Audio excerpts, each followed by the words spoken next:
inihanda na 8 topics and kailangan mong matapos to. Mahalaga ba ang attitude?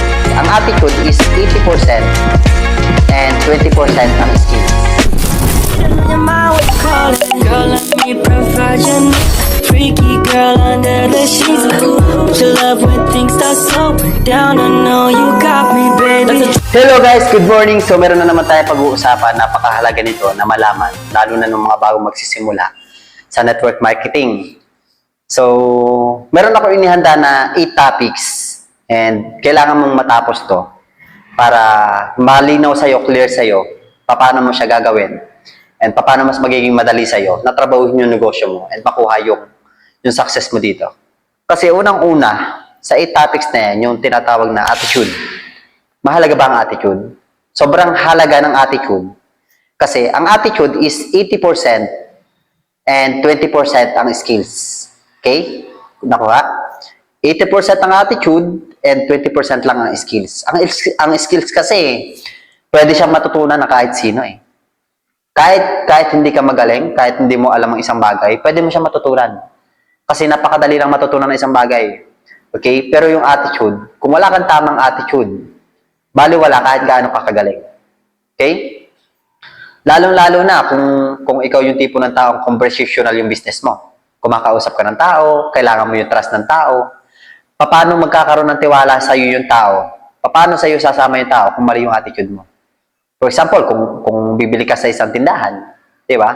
May dalawang klase ng tindahan. Itong unang tindahan, pangit ang attitude, pero nandun lahat ng pangangailangan mo. Okay? Meron naman isang tindahan na kunti lang yung paninda niya, pero maganda yung attitude ng tindahan na yun. Isipin mo, saan mas magandang bumili? Doon sa pangit yung attitude na tindahan, pero maraming na may-ari ng tindahan, pero nandun lahat ng pangangailangan mo. Kahit maliit lang yung tindahan niya, kahit kukunti yung laman, pero maganda naman attitude nung nagtitinda. Di ba? Pipiliin mo pa rin yung nasa tamang attitude. Ang tao kasi normally hindi yan sumasama sa ano eh. Hindi lang, bonus na lang yung maganda yung ino-offer mo sa kanya eh. Hindi yan bumibili sa'yo dahil maganda yung produkto lang eh. Bonus lang yun. Pero sumasama yan kadalasan sa atin kasi maganda yung attitude natin. Maganda yung attitude mo. Kaya unang-una, dapat mo ayusin sa self mo. Tanungin mo sa self mo, tama ba yung attitude ko? Maganda ba yung attitude ko? Kung mali, kung sa palagay mo hindi ka satisfied, baguhin mo yan. Kasi kailangan maayos ang attitude natin. Lalo-lalo na sa business, syempre. Pangalawa, belief. Mahalaga ba na nagtitiwala ka? And saan ka ba dapat magtiwala? Unang-una sa self.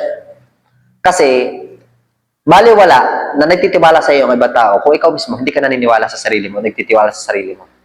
Paano maniniwala o paano magtitiwala sa iyo ang ibang tao kung sa sarili mo hindi mo kayang ibigay yung tiwala na yon? Kaya unang-una kung magtitiwala ka, dapat sa sarili. May tiwala ka sa sarili mo, malakas loob mo. Kasi hindi ka makakakuha ng mga tao malalakas ang loob kung ikaw mismo may naloob mo. Belief sa sarili. Pangalawa, belief sa company. Gawin mo yung part mo and yung company mo, ibibigay niya yung part niya sa'yo. Trabahuhin mo lang kung ano yung kailangan, yung requirements. Kung ano yung kailangan mong gawin. Trabahuhin mo lang yun. Pag ginawa mo yun, yung company, ibibigay naman niya sa'yo yung ano eh, yung katumbas nung binigay mo doon sa company mo eh. Yung sipag, diba, yung hirap, yung effort, tutumbasan niya ng company mo. Kaya yun yung sinasabi na tiwala. Nagtitiwala ka sa company. Bibigay mo yung part mo sa company, ibibigay ng company yung part niya sa'yo. Okay? And syempre, dapat magtiwala ka rin sa products. Dapat naniniwala ka sa products. Wala namang business na walang produkto yan. Siguro, tama ba? Lahat ng negosyo may produkto yan. And kung ano man yung produkto mo, dapat nagtitiwala ka dyan. For example, ang food supplement ang products mo. Paano mo masasabing may belief ka o naniniwala ka sa products? Pag may nagtanong sa'yo, maganda ba yan sa mga taong may ganitong sakit? May sakit sa puso? Ang sagot mo, di ko alam. Di ko alam eh. May nagsabi lang sa akin. O, ngayon, itry mo na lang para malaman. Hindi ganon. Dapat, sobrang laki ng belief mo sa products. Paano? Alam mo yung products na to, marami na itong natulungan na sakit. Marami na itong nabagong buhay. Kasi merong mga tao na natulungan sa ganitong sakit. Ako mismo, gumagamit. Natulungan ako. Family ko, gumagamit. Natulungan. Kaya napakahalaga guys, kung may produkto ka, wala namang negosyo na walang produkto eh. Yung produkto mo dapat unang-una ikaw yung gumagamit. Kasi ang hirap pagbenta, ang hirap mag-push na isang product kung hindi mo alam yan. Kung hindi mo pa nasusubukan yan. Kaya unang-una dapat, be a product of your product. Maging user ka muna bago ka maging pusher. Okay? Yun. Magtiwala ka sa products, aralin. Kaya napakahalaga na aralin mo yung produkto bago mo ibenta yan. Kasi ang mga tao magtatanong yan. Ngayon, pag nagbenta ka ng products, hindi mo pa alam kung paano ipaliwanag, doon bababa yung confidence mo sa sarili mo. Kasi bumanat ka na agad sa isang gera na wala kang dalang bala. Aralin mo yung produkto. Okay, magtiwala ka rin sa uplines. Unang-una, network marketing, may uplines yan. May coach, may downlines. Okay, sino yung tinatawag na uplines? Sila yung mga nauna sa'yo. Or normally, sila yung tao nakapag-invite sa'yo, nakapag-share sa'yo ng opportunity. Maniwala ka sa kanila, kahit pa hindi mo nakikita pa sa kanila yung malaking resulta, pero still, nauna sila sa'yo. Dahil nauna sila sa'yo, meron niyang alam na hindi mo pa alam. Kaya dapat mo yung pakinggan. Yes, apply na attitude. Napakahalaga nun. Ano yung yes, apply na attitude? Hindi lang yan salita na yes, apply. Dapat, pag may sinabi sa apply, taking action agad, gawin mo. Basta alam mo, hindi mo yan ikamamatay, gawin mo yan. Kasi walang ipapagawa sa apply mo na ikakapahamak mo. Pinaka-worst, ikakaganda pa ng sitwasyon mo sa buhay. Makakatulong sa'yo. Okay? Yes, apply. Pag sinabi na apply na attend ka sa training, attend agad. Yes, apply. Pag sinabi na apply, aralin mo ito, partner. Yes, apply agad. Di ba? O, partner. Bali, ganyan eh. Siyempre, business partners. Bali, punta ka dito. May tuturo ako sa'yo. Yes, apply agad. Wala na maraming reason. Wala na maraming, ay, apply, ganito eh. Apply. Ay, may ano ako eh. Yes, apply. Napakahalaga nun. And doon ka mabilis matututo at mag-grow. And syempre, maniwala ka sa sarili mo. Tiwala ka kay God. Napakahalaga niyan. Okay? Kasi si God ang creator mo. Maniwala ka sa Kanya na kung nasan ka ngayon, because of God, will ni God yun sa'yo. Baka isang araw, nagdasal ka sa Kanya na gusto mo mabago buhay mo, kaya ka nandito ngayon. Pinakita sa iyo ni God yung opportunity na to. Okay? Eh, syempre, magtiwala ka sa dream mo. Kung ano yung pangarap mo, dinadala ka ni God, papunta doon. So, kung napakahalaga din ng commitment, dapat yung commitment mo malalim. Kasi kapag ang commitment mo is mababaw, pag napagod ka, pag nahirapan ka, pag napuyat ka, pag nagutom ka, posibleng umayaw ka na eh. Mag-quit ka na kaagad eh. Eh, ang pinakang failure sa network marketing is yung mag-quit ka. Kasi wala ditong nalulugi, wala ditong nagpi-failure na nagtuloy-tuloy. Kaya ang pinakang failure sa network marketing, yung mag-quit ka. And mararamdaman mo kasi, guys, yung success kung malapit na kapag nandun ka na sa pinakang point na nahihirapan ka na, sobrang hirap na hirap ka na. Pag nandun ka na sa pinakang rock bottom ng life mo, yun na, sa pinakasagad ka na, pinaka-down ka na, ang kailangan mo lang dyan, magpatuloy pa din. Kasi kapag nasa pinakasagad ka na, no choice ka na din. No choice ka na eh. Ang punta mo na yan, pataas. Kaya mararamdaman mo pa daw ang success. Sabi nga, sa isang libro na nabasa ko, malalaman mo na malapit ka na sa success mo kapag nandun ka na sa pinakamahirap na part ng buhay mo. Kaya ang pinakakailangan mo lang gawin, magpatuloy. And yung commitment na sinasabi ko, dapat malalim. Ano ba yung example ng commitment? Ang commitment ko kasi, dahil ang pamilya ko, dahil kami is hiwa-hiwalay, may mga kapatid ako sa ibang bansa, ako andito sa Batangas, yung family ko nasa province, sa Quezon province, sa Bacalelon. Ang pinakang goal ko, ang pinakang deepest way ko kung bakit ko ito ginagawa, is wala na sa pamilya namin ang mga ibang bansa, magtatrabaho, lalayo sa amin para kumita lang ng pera. Itong opportunity na to, tatrabahuhin ko, and pag nakuha ko na yung financial freedom ko, ngayon, ako ang bubuo sa pamilya ko at hindi ako papayag na may isa pa sa amin ang lalayo para lang magtrabaho at kumita ng pera. Kaya kahit mahirapan ako, kahit magutom ako, kahit mapuyat ako, ano man yung ma-experience kong hirap, sacrifice, okay lang. Kasi, yun yung commitment ko. Napakalalim na commitment ko. Napakalalim ng deepest why ko. Bakit ko ito ginagawa? Kaya, baliwala sa akin lahat ng negative na nangyayari. Still, nakapokus ako doon sa kailangan kong gawin. And syempre, discipline. Napakalaga, disiplinado. Ano ba yung discipline?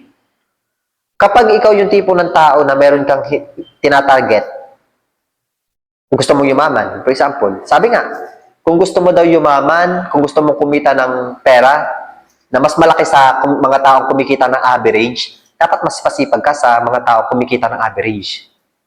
Paano yun? Kung ikaw ang mga empleyado, kumikita ng 20,000 a month, dapat mas masipag ka sa mga empleyado. Kung sila gumigising ng alas 5, dapat ikaw alas 4. Ganon. Dapat yung discipline mo sa sarili mo. Ako, pagkagising ko sa umaga, meron na agad ako morning routine eh. Gabi pa lang, ginagawa ko na yan. Ano yung morning routine? Pagkagising ko, pray, nagdadasal muna ako, nagpapasalamat ako kay God sa mga mangyayari pa lang at yung mga nangyari kahapon. Second is magme-meditate kasi ang katawan, para yung makapaghinga, ano kailangan? Para makapagpahinga. Siyempre, kailangan mong itulog. Patutulog ka, makakapagpahinga ka. Diba? And ang utak natin ganun din. Kailangan din magpahinga ng utak natin. Paano makakapagpahinga yan? Proper meditation. Paano yun? Inhale, exhale. Pagkatapos ko mag-pray, 10 minutes, nagme-meditate ako. Inhale, exhale. Okay, napakahalaga niyan kasi dyan marirelax yung mind mo. And next doon, syempre, preparation ko na yan, maliligo, and kakain, aalis na bahay, pupunta ng office. Pagkapunta ka ng office, pagkaupo ko, kung ano yung kailangan kong gawin, doon lang ako nakafocus. Yun yung discipline na tinatawag. Okay? Dapat meron kang ito yung pinakamahalaga. Dapat matutunan mo yung paggawa ng schedule mo. Everyday, morning routine. Dapat meron ka yan. And dyan mag-uumpisa na mabago yung, mabago yung life, yung ginagawa mo, magkaroon ka ng habit. Diba? Kasi ang binibig dyan, habit eh.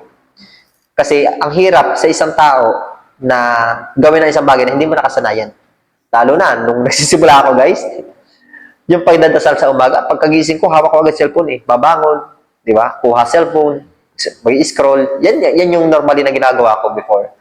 Pero ngayon, pagkagising ko pa lang, uupo na agad, pipikit, magpipray. After nun, magme-meditate. Minsan pa, nag-exercise din ako. And yan yung naging habit ko na kasi araw-araw ko na siyang ginawa. Kasi ang isang habit, hindi siya nabubuo na isang araw lang.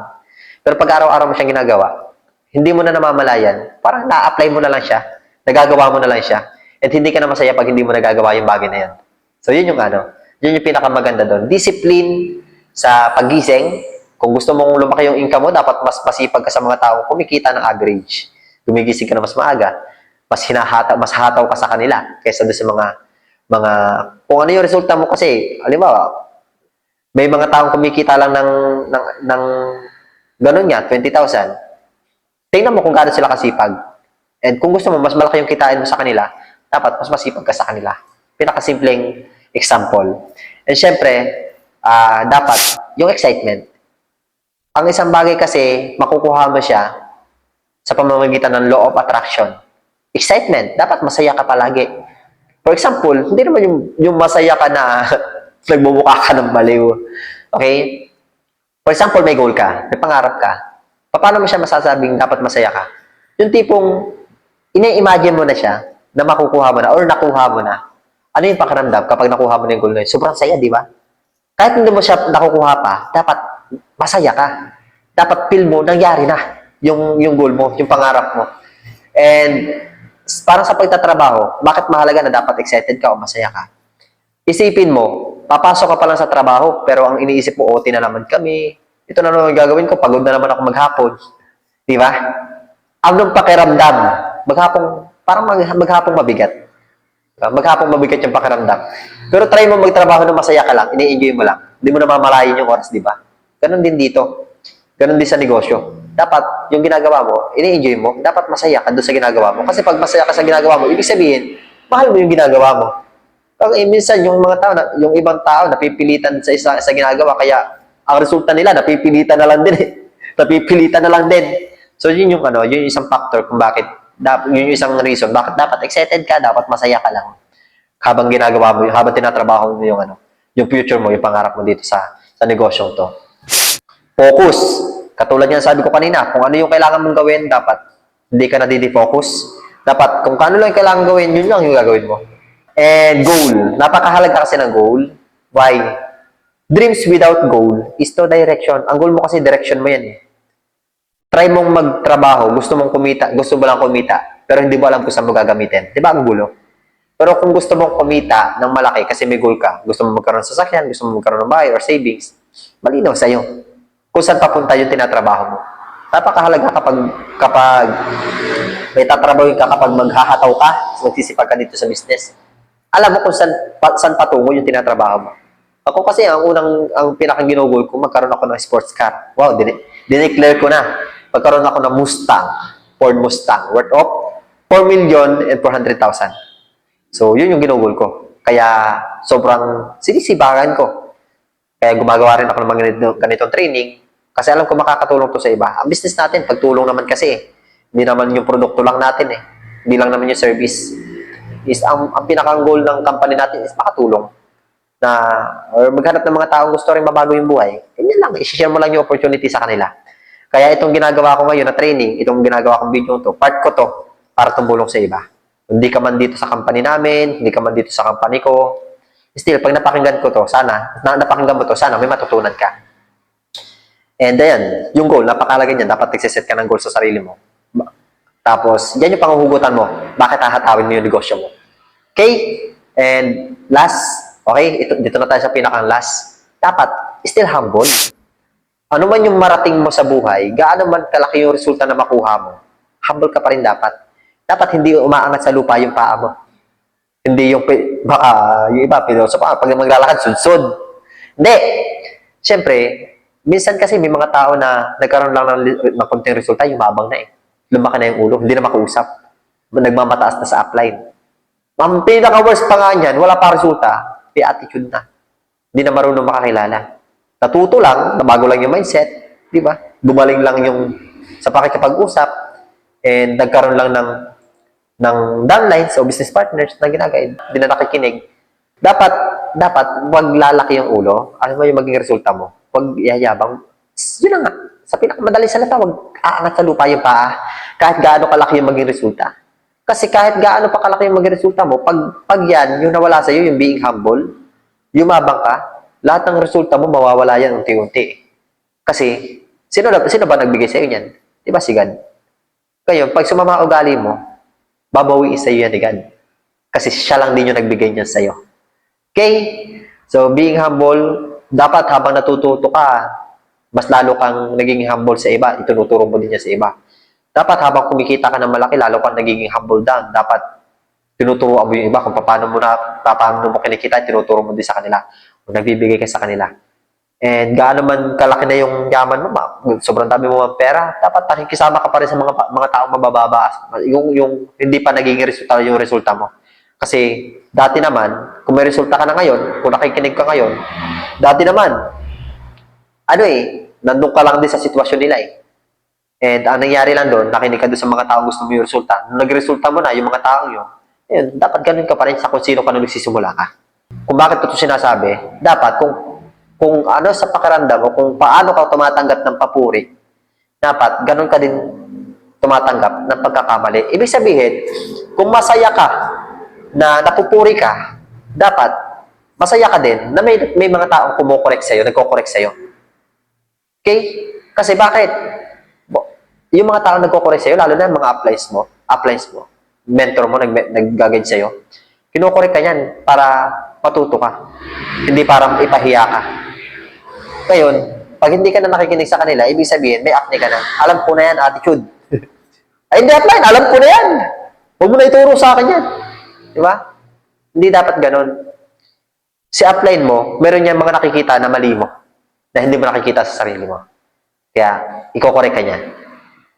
And with that, yun na lang. Doon muna tayo sa topic na yun.